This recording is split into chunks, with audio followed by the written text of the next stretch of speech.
पवार जी, सबसे पहले तो नवरात्रों पर सभी देशवासियों को क्या कहना चाहेंगे? नमस्कार। मैं इस मास के नवरात्रों का देशवासियों को, क्षेत्रवासियों को हार्दिक शुभकामनाएं देता हूँ। माँ सबको आशीष देंगी। इस कोरोना काल में हम सब शक्तिशाली बने, कोरोना से हमें मुक्ति मिले, ऐसे मैं माँ से प्रार्थना करता हूँ।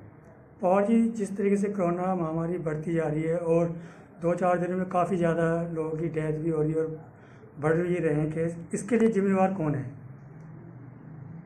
देखिए, ये अनुभव, पिछले साल का अनुभव अगर सरकार ले ली होती, इन्हीं दिनों पिछले एक साल, इस साल में 1 लाख का आंकड़ा था, इस समय 2 लाख की। अगर सरकार जागी होती, अपनी हॉस्पिटलों का मोटिफिकेशन करती, पूरी पर्याप्त मात्रा में ऑक्सीजन करती, तो शायद जो आज डेथ का माहौल है, जो तांडव मचा, वो न मचता।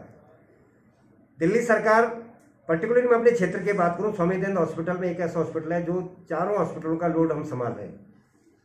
वहां पर सारे वार्ड टूट रहे हैं। 100 बेड की एक फाइल थी जिसमें 4 मंजिल बिल्डिंग बननी थी और ये वार्ड शिफ्ट होने थे। 1959 की बिल्डिंग बनी हुई है। जब हेल्थ सेक्रेटरी के पास जाते हैं या मंत्री के पास जाते हैं तो मंत्री सीधा सा जवाब देता है कि आपको तो बेसिक हेल्थ है, आप क्या बिल्डिंग के चक्कर में पड़े हुए।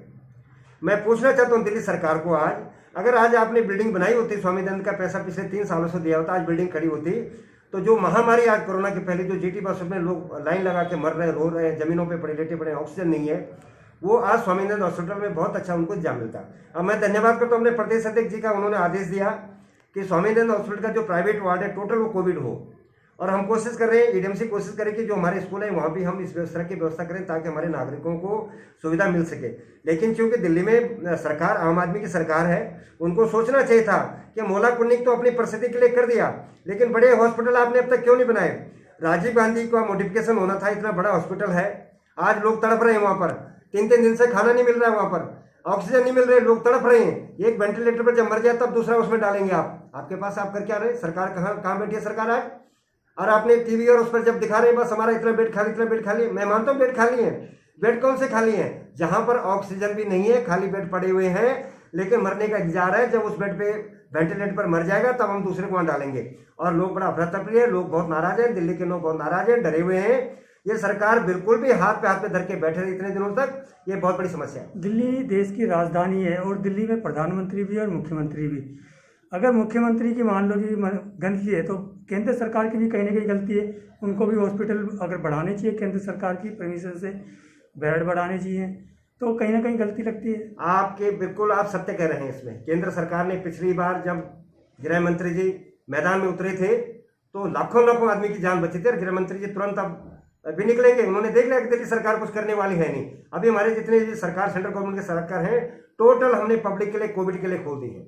चाहे सफदरजंग हॉस्पिटल हो, एम्स हो, चाहे अपना दूसरे हॉस्पिटल हो, सब हमने खोल दिए हैं। और शीघ्र ही जो हमारा पुराना जो हॉस्पिटल, बड़ा हॉस्पिटल जो चल रहा था, और रेलवे भी अपने कुछ कोचेस दे रही है, तो बहुत जल्दी केंद्र सरकार कामयाब होगी इसको कंट्रोल करने में। लेकिन कम से कम जो दिल्ली का बेटा अपने को बोलता है कि मैं दिल्ली का बेटा हूँ और दिल्ली तो मैं बिल्कुल बना दूंगा, न्यूयॉर्क बना दूंगा, सिंगापुर बना दूंगा। आज कहाँ है सिंगापुर वाले? लोग रो रहे हैं, मर रहे हैं लोग। मैं यहाँ का क्षेत्रीय पार्षद हूँ, यहाँ 4 हॉस्पिटल मेरे क्षेत्र में आते हैं। लगातार वैक्सीनाइजेशन के लोग स्वामी दयानंद में पहुंच रहे हैं, इनके हॉस्पिटलों में लोगों को विश्वास नहीं है। राजीव गांधी से भी नहीं जा रहे हैं, ना ये कैंसर हॉस्पिटल जा रहे हैं, ना ये गुरु तेग बहादुर जा रहे हैं। वैक्सीनाइजेशन के लिए हमारे स्वामी दयानंद हॉस्पिटल में आते हैं। क्यों? उनको स्वामी दयानंद पर विश्वास है।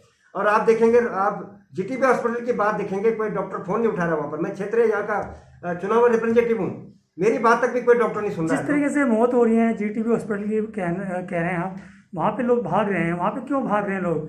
क्या ऑक्सीजन नहीं है? क्या वैक्सीन नहीं है? क्या है वहाँ पे? मैं आपको अगर 14 दिन के लिए क्वारंटाइन के लिए डाल दिया जाए किसी आदमी को, अगर कोई दिक्कत है और मरने के लिए छोड़ दिया जाए, तो ये सही है? उसके लिए दवाइयाँ वगैरह क्रिएट करनी चाहिए या कुछ ऐसा, आप मानते हैं इसको? मेरा मानना है कि 24 घंटे डॉक्टर किसी पेशेंट के साथ नहीं बैठ सकता है, लेकिन क्या समायोजित ढंग से क्या ये काम नहीं हो सकता था? एक पीसीएम देने के लिए जो वहां का सफाई कर्मचारी है उठा करके फेंक कुत्ते को जैसे फेंकते हैं। आज आदमी की हालत भी कुत्ते से बदतर हो गई है इन दोनों हॉस्पिटलों में। राजीव गांधी हॉस्पिटल में जाके देखो या चाहे आप गुरु तेग बहादुर हॉस्पिटल देखो, 3-3 दिन से खाना नहीं मिल रहा है। अरे उनको खाना मिल जाए, डाइट मिल जाए, आदमी को थोड़ा तकलीफ है, आप मरने के इंतजार कर रहे हैं। जब वेंटिलेटर खाली होगा तब उस वेंटिलेटर में दूसरे को डालेंगे। आप जरा राजीव गांधी में आप स्वयं जाकर देखें, अभी आप जाकर पत्रकारिता करते हैं आप देखें नीचे जमीन पे ऑक्सीजन लगा रखे लोगों को।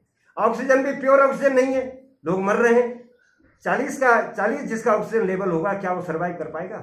सरकार को तुरंत देखना चाहिए। बेड खाली है, आप आपका दिखा रहे हैं बेड खाली है, परसों जी न्यूज पे भी दिखाया था बेड खाली है, लेकिन बेड कौन खाली है? जिसको थोड़ा सा प्रॉब्लम हो, जिसको सीरियस प्रॉब्लम है, उसको वेंटिलेटर चाहिए। मैं आग्रह करूँ दिल्ली सरकार से, तुरंत स्वामी राजीव गांधी में और गुरु तेग बहादुर में वेंटिलेटर भेजे।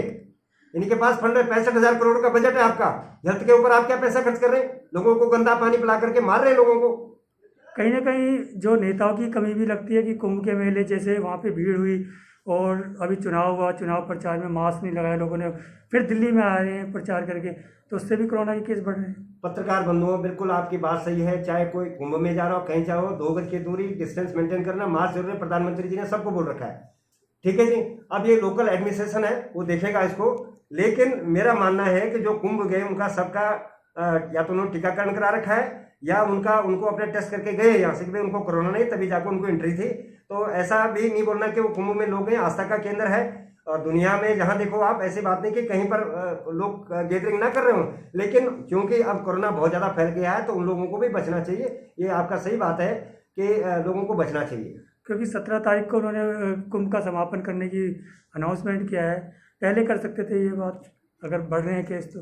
बिल्कुल सही बात है। जो सरकार निर्णय लेती है उनका कई पहलू होते हैं, मैं उस पर कोई टीका टिप्पणी नहीं करूंगा, लेकिन उन्होंने कर दिया तो स्वागत है। अब एमसीडी डैम्स के चेयरमैन है, अभी क्या आपकी तैयारी है यहाँ पर?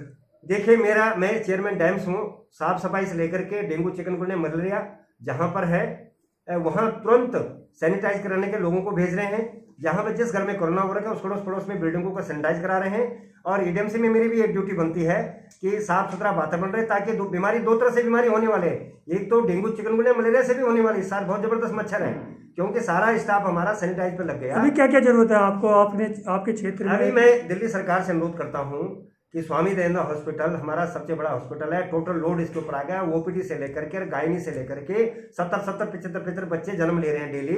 स्वामी दयानंद में तुरंत फंड रिलीज करें, ताकि हम यहाँ पर एक्स्ट्रा कुछ काम कर सकें। कोई नई बिल्डिंग का अभी तुरंत जाकर के कुछ इसमें कर सकें, नहीं तो बहुत मुश्किल हो जाएगा, यहाँ की जनता को संभालना मुश्किल हो जाएगा।